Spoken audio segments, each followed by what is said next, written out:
This is Secret Mom Hacks, episode number 35. My name is Krista, and I am your host.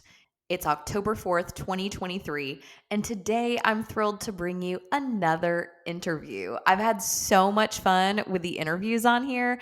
In fact, I have a whole slate of amazing interviews I will be rolling out over the next few months through the holidays and on into the new year. Today's interview is actually going to be 2 episodes. Recently, I had the incredible privilege of speaking with Patricia Lohan, the brilliant woman behind Powerhouse Feng Shui. She's from Western Ireland, but travels the world and services clients around the globe. She's also an author, a podcast host, and has fantastic free resources on her website, which you can find linked in the show notes for this episode. Now, I'll admit I didn't know much about feng shui, but our conversation was full of valuable takeaways. In fact, our chat was so jam packed with helpful tips that I just couldn't fit them all in one episode. So, this week and next, you'll get to hear Patricia's top feng shui tips for moms. But before we jump into our conversation, I just want to say thanks for tuning in, Mama. I started this podcast because babies don't come with instructions. As of this recording, I am chasing around a 5-year-old that no amount of Googling, mom groups, or books were able to prepare me for. There's a lot of stuff people don't talk about when it comes to pre pregnancy, during pregnancy, and postpartum. And as someone who was previously terrified of all of the above, I'm here to help you pull back the curtain on all of it. And every now and then, it may get a little messy. We may share a little TMI, but that's why you're here, right? My goal is you will leave every episode feeling refreshed, inspired, and hopeful, knowing you are not on this mom journey alone. Now, there's a lot of subject matter to cover when it comes to mom life, and we are covering it all. So let's jump into this chat with Patricia Lohan of Powerhouse Feng Shui. Let's talk all about what you do. Let's talk all about feng shui for parents and busy families, like we were saying before we hit record. Us mamas, especially, we need all the help we can get when it comes to having calmness and serenity and organization in our homes. So let's just get this out of the way in Yeah. simplest terms. Tell us what feng shui is and how you became interested in it. I like to describe feng shui as acupuncture for your home. It's about having a home that is healthy and vibrant and the energy flows well. And when you translate feng shui from its like characters into English, it means good health and good harvest. And essentially, feng shui is all about like having a happy, healthy, wealthy home. So, isn't that what we all want? And when we start with the foundations of the energetics of feng shui, it means that like a lot of the times it's been misunderstood, and it's like it's about placing of furniture or being a minimalist. And for me, it's not that. It's about when people say to me, how do I know if a house is good or bad feng shui? I'm like, what's going on in your life? Like, how are your kids getting on in school? How are they getting on together with you? How are you and your partner getting on? Like, what's happening with your bank account, your relationship, your career? Because essentially, the feng shui of your home is a mirror for what's happening in your life. And if it's not, it's the same with acupuncture in your body. If you're healthy and you're vibrant and your body is in great shape and all healthy and vibrant, like you feel great. You wake up, you have energy, it's all good. It's the same with your house. It's just a mirror. So that's how I like to explain feng shui. How I got into it was actually since I was like 15. And my parents, we moved house several times when I was growing up, but we moved into one particular house about 15 when I was at 15. And literally, it just was like a nightmare. Like we were living in one house and we were all like pretty good. There was nothing major happening, like no major drama. Though we got on well, our health was all fine. And then we moved into this particular house, and this is really important, I think, because it was like the dream home. It was in like the best neighborhood. It was the most aesthetically beautiful house that people would come in and go, wow, this is your house. Like, it was stunning. Yet everything on the in everything kind of on from a personal level was falling apart. Like my mom was really sick. There was lots of health issues with like mental health, loads of health issues with everybody. There was a lot of legal things that started, like all these neighbors and legal battles and legal suits. And it was like, what just happened? Like this was not happening in when we lived in this other house. And ironically, that house was really good for money. So my parents' business was doing great, but like everybody in the house was just like really like struggling. So for some reason, I found feng shui. And I think I always love that saying, when the student ready, the teacher appears. And it was a bit like that for me. I was like, I don't know. I just ended up watching it up on TV or something, getting books about it, asking my parents to hire someone. Like, and they were not into this. They were like, well, whatever. But they were like, we'll do anything. Like, it was like desperate. We will do anything to see what is going on because this is not normal. And it definitely did make a difference. So that was kind of the start for me. And then into my late 20s, after I quit my job and had gone to India, had like spiritual awakening, I used feng shui to call in my husband. And then my own clients started saying, well, how did you meet your husband? And I would be working with them. I worked as a holistic therapist, helping them release trauma, get like clear themselves, become happier, healthier, brighter.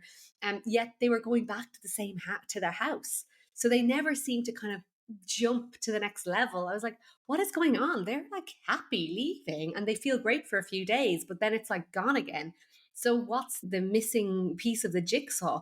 And it's like, okay, it's their home, because it didn't matter what they were doing on the inside. Like they were eating great. I had like this one woman that was like eating the best diet, going to acupuncture regularly, doing health, exercise, like you name it, like the list of everything you could possibly imagine doing.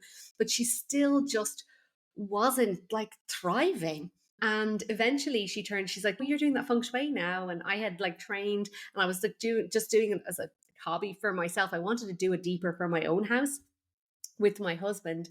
And she's like, I was like, okay, I'll come to your house. And I just walked in and I was like, oh, this is what it is.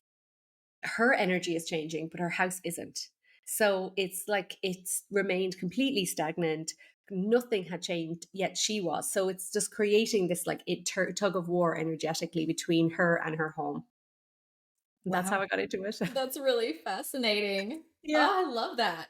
Well, are there common misconceptions about feng Mm, shui that you tend to encounter with other yeah. people, and how would you clarify those? So first of all, feng shui was brought is like a 5,000-year-old practice, and it was brought from the east to the west. And obviously, when something is that ancient, and it can be disseminated in different ways, so there's various different schools of feng shui, and oftentimes it's the one that a lot of people will say to me, well, where there's a school of feng shui that uses the compass, which is the one that I use, and we basically assign that every house has its own unique energy. So it's just like every person is unique. It's like me and you, we would go in, we could say the exact same thing to an acupuncturist, and they would be like, they treat us differently because we're different energies, different body type, different color, like different energies.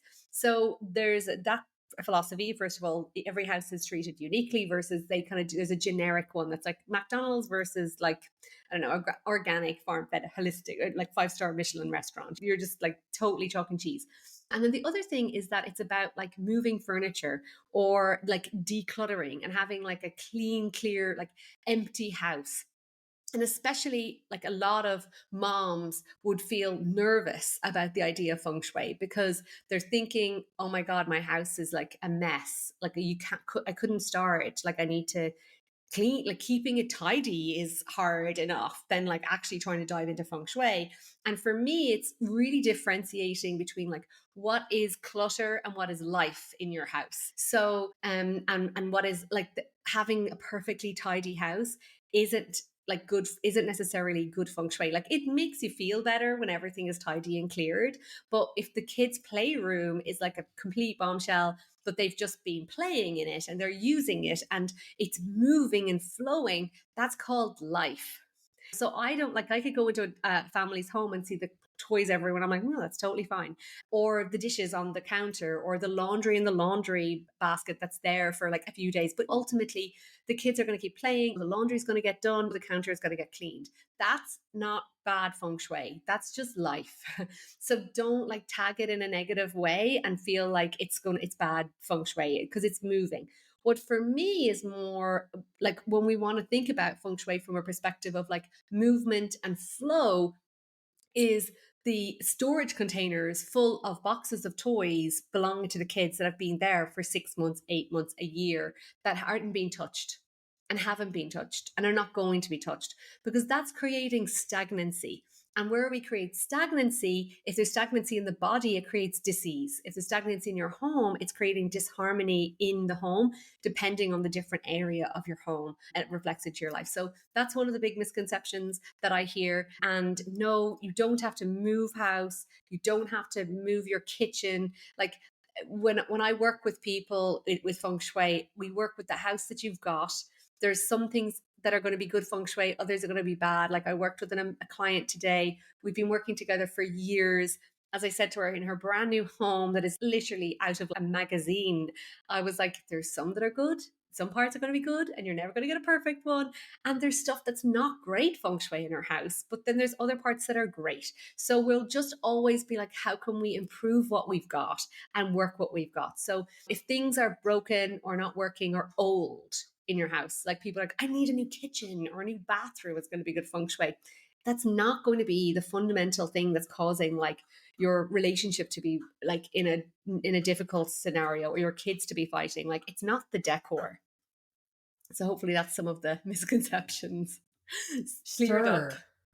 I appreciate that differentiation between life and then the clutter and kind of the organization of things. How can parents use feng shui principles to create that harmonious, nurturing environment for their families at home?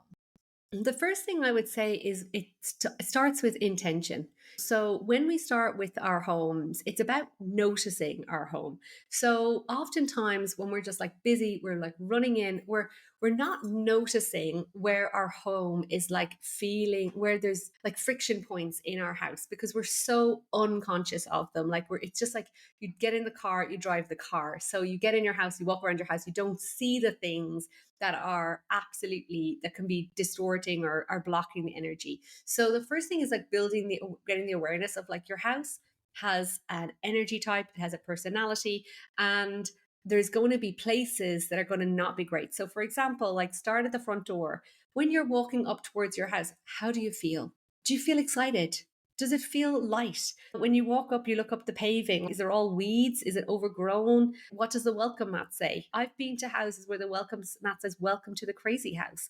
Everything is intentional. Like, welcome home with a beautiful, like rainbow on it. You want to take care of your home like you do your kids, and it will take care of you back. But oftentimes it just gets neglected. So the first thing is, where can you start to bring some TLC and attention and love to your home? So I always like starting at the front door, because it is the mouth of your house and it's where the energy comes in. So if you don't feed yourself, you get hungry and you starve. If your house doesn't have energy coming into it, it's going to starve too, and there's no chi. So, but you want it to be welcoming. So clean that front door, have a little welcome sign, make sure the doorbell works, make sure the light bulbs are fixed. So a lot of mirroring things. So say for example, a door that's stiff or jams, like that can often be like there's a struggle with getting everything, with getting things happening, bringing things in, new opportunities. And when we talk about energy, it's not just this fluffy thing that floats around the place. It's money, it is opportunities, it is good luck, it's all the things. So it's like life coming in, so we want to bring it in. So I like that start of the front door. If you can clean your windows, it's the eyes of your home, so you can see what's coming, see what's going, see where you're going, have that sense of clarity. And when you come into your house, like really come into a sense of connecting with it and be like, how do I feel when I walk in here? What's the first thing I see? Do my spirits rise or fall? Like even just noticing that is going to be like, wow, God, I don't have the best relationship with this home. And for me with this is almost like a sense of like slowing down with your house and having fresh eyes, a brand new set of eyes, that you're like, what's the first thing I see? Is it all of the kids' shoes everywhere and coats hanging, and does it kind of like come in on top of you? And if it does, it's like, okay, what can I do here? Can I get a storage container and get all the shoes put in here so it just feels clearer? What's the pieces of art in the hallway? I like to encourage people in your hallways to have family photos. So it's encouraging that relation and connections with your family. And then think about each room in terms of the purpose of the room. So, for example, like the living room or the room that you want everyone to be in or spend quality time together, having that space dedicated to that. So that means like no work stuff in there, having it with just like pictures of your family, things that you want to do with your family there. So, if it's like you want to spend more time with your kids, playing board games or doing jigsaws, have them in that area. You like create that area to be assigned to it. And then in like the dining room, making sure that it's like the table is clear and there's space for everyone to sit together. Really start to focus on the, from a feng shui perspective, every part of your home represents a different part of your life. But and that's much more detailed. And it's something that I teach in my mini course and in my courses and programs. But from like a general perspective, is like look at the function of the room and then dedicate and bring some more awareness into it. Like, does this piece of art represent what I want to see happen in this area? And that's a really big one. So for I have this example. We live here in Greece in the summers, and our friend down the road, Nigel, has a beautiful home. And I always just giggle when I go into his living room because he has this huge painting that he commissioned of the boat party. It's a famous Renoir painting, and and actually when it had pictures of him and his children, like their faces kind of put in as the people. It's super cute. It's amazing. Like it looks like a masterpiece. Anyways, I just laugh because every time we end up going to their home, we're either at a party or on his boat. But like in his room, in his home, he has a picture of that boat party. And I'm like, it's just synonymous with what's happening in his life and in the general area. It's like a very party group gathering kind of energy. So what do you want? Like it's not about getting a picture of the boat party in your house. It's about like what do you want in these areas and thinking about that and bringing things in that symbolize that into each space. Now, let's take a quick break. Hey, Secret Mom hackers. Are you a budget savvy family looking for a financial tool that can help you take control of your spending and savings? Well, I've got something fantastic to share with you. Cube Money. Cube Money is the ultimate budgeting solution that's tailor-made for families who want to manage their money with ease and precision. Here's why our family loves it. It's just like the envelope system we all know, but digitized. Imagine the simplicity of old school envelope budgeting, but with a modern twist. Cube Money digitizes the envelope system, allowing you to allocate funds to specific spending categories right from your smartphone. It's like having a set of virtual envelopes for groceries, entertainment, and more, all in one app. The whole family benefits. Cube Money isn't just for individuals. It's designed to accommodate the needs of your entire family. You can set up sub-accounts for your spouse and kids, helping everyone stay on the same financial page. It's a powerful tool for teaching financial responsibility to your children. Stress-free savings. Planning for the future is a breeze with Cube Money. You can easily allocate funds for savings goals, whether it's a family vacation, a new home, or an emergency fund. It's all about turning your financial dreams into reality.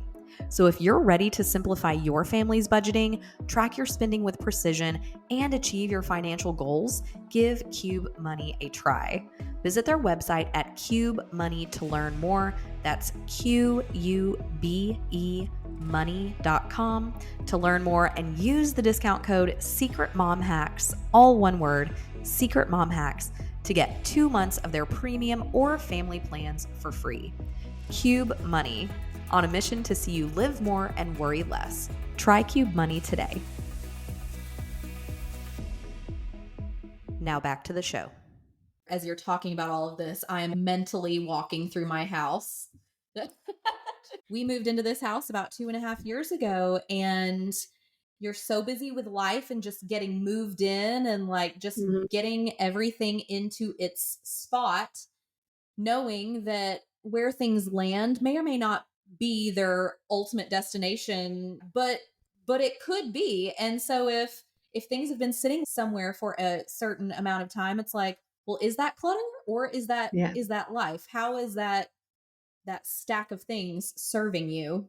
Yeah. And oh yes, it's good stuff. It's really good stuff, Patricia. Amazing, amazing, amazing. And this is it. It's just this looking at everything. And also, like as you were talking, one of my favorite things to say to people is that your home can either be like a vision board for your future or a shrine to your past. So if you moved in everything from 2.5 years ago and it's old paintings that you had bought whenever, old cabinets, books, all of that stuff, it's kind of like, oh, there's the bookshelf. I'm just going to stack all the books up there because that's where the books go. And then, but you actually look at the books and be like, am I ever going to read that book again? Am I ever going to read that book? Am I ever like that book? No. Oh my God, that was a terrible book. And this is where we just kind of take things for granted. And especially things like books or old course notes or things, oh, I might need it sometimes, but sometime. But really, are you going to need it? And then just thinking about it being there, creating stagnancy and just not like it could be in the hands of someone that really needs it as well. I had a lady interview me the other day. She's a tutor for other child psychologists. And she's like, all these notes and all these things and all this stuff. And she's like, it's been stacked here for like 2 years, there. And I was like, imagine this information could be in hands of people that really need it. And she's like, my students need this. Oh my God, I have the exact place that it needs to go to. Yes, that's it. So those books and those courses, it's about movement and flow. So, and when you start realizing and being, well, if I make space in the bookshelves, it's going to make space for new things, new opportunities, but also that the artwork that you bought like 5 years ago that came with you from this house to this house to this house that you just had so that it just got hung up is like, how do I feel about this? Do I even like it? Does my partner like it? Do my kids? What do you think? Does this make you feel happy? And they'll probably turn and go, oh my God, I actually hate that. But nobody ever discussed it or never. And it's impacting your energy. It's impacting you on a kind of very subtle level. And we may as well have things that are going to like help manifest. So in our house, when art came into the biggest forefront for me around and since then it's just been so humongous for my clients as well, was Ken and I had moved in together and I had never decorated the master bedroom. So we just kind of ended up in another room and we were redecorating the master bedroom. So at the end of our bed, there was like this beautiful wall for a piece of art. And I was like, well, it's our bedroom. I want to have something that resonates with like love and relationships. So I want a picture of a couple. So I just kind of left. And for me, I'm a fan of like leaving the wall blank until the right thing unfolds, as opposed to like rushing to find a piece. I'm like, the perfect piece is going to come for this. So I found this picture in such a random place one day. And I was like, that's it. Didn't take too much notice of the rest of the picture. I was really focused on the couple holding hands. It reminded me of our first date. And the girl in the picture had a coat like I had. And I was like, oh, lovely. It's just like our first date. So, lovely picture at the end of our bed. I'm not kidding you. Within 6 weeks, my friend had come to visit and she was looking at the wall and she's like, oh my God, look at this picture. It's lovely. And that's so cute. And then she's like, and there's Marley. And I was like, what? The woman in the picture had a little dog. And from hanging the picture up and her visiting, I ended up adopting a little dog and he was identical to the picture. So you're thinking about vision boards. This was like completely unconscious. So that was so fun. And all of a sudden I was on this track with it. And now pretty much every 2 months I have a call reviewing clients' artwork with them because you just have to be careful. Is this what you want in your life? Is this the vision? One lady, we walked into her home in her family area. She had this massive family portrait and it was beautiful. And I said, that's a really beautiful picture of your family. And she's like, oh man, we just had the biggest fight before that picture was taken. And well, that was the reason she was hiring me because her son and her husband just couldn't get on, very difficult, tense relationship. And I'm like, well, right smack bang in the family area, the first thing you saw when you walk into their home was this massive picture of them after a huge argument. And you're like, okay, get the picture out. But you never think that because everyone probably comes and goes, a lovely picture. But all she got every day and everybody was getting every day was that energy and that tension in the picture. So when you start becoming more conscious of your space and what's on your walls and what you're keeping in your home, it really starts to change things. And you start to think about what I want and what do I want and what do I want for my family and how do I want us to feel? How do I want this space to look? I'm just sitting here thinking, oh my goodness, I now have so many projects around my house. Oh my God, Omar, it's not, and this is something also No, but is it's to like good. It's enjoy good. it. Yeah, enjoy it. Like Yes. this Well, is an that's what I was going to amazing ask. journey. Okay, mamas, that's all we have time for with today's episode. So make sure you come back next week for part 2, when Patricia and I dive a little deeper into some of her best feng shui tips for busy parents. Huge thanks to Patricia Lohan for taking time to speak with me. If you head over to secretmomhacks.com, I've got the transcript from today's conversation just in case that's helpful. Make sure you follow Patricia on all the socials. You can find links in the show notes for today's episode. Seriously, check her out on all the socials. My favorite is Instagram, and she shares helpful tips there on an almost daily basis. So make sure you check that out. Follow her so you can stay tuned in to all the ways that you can keep your home and your family happy and harmonious. Also, make sure you visit patricialohan.com/moms, where you can access several resources for transforming your family spaces to promote restful sleep, learning, emotional well-being, and more. I'm curious what your favorite part of our interview was. I hope you're walking away inspired with tips either for yourself or for that new mom you know. If that's the case, please subscribe for free if you haven't already. Give me a 5-star rating and leave a review sharing your favorite takeaway so far. Speaking of reviews, I've had a few more roll in recently, so I want to share just 2 of them really quickly with you. The first one is from Gina. Gina says, Krista is very talented and has a true gift of communication. Side note, that's very sweet, Gina. Thank you very much. She shares her experiences with motherhood in a very useful but entertaining way. New moms, as well as experienced moms, will benefit from listening to her blogs. I definitely give her 2 emoji thumbs up. The next review is from Jod Ryder.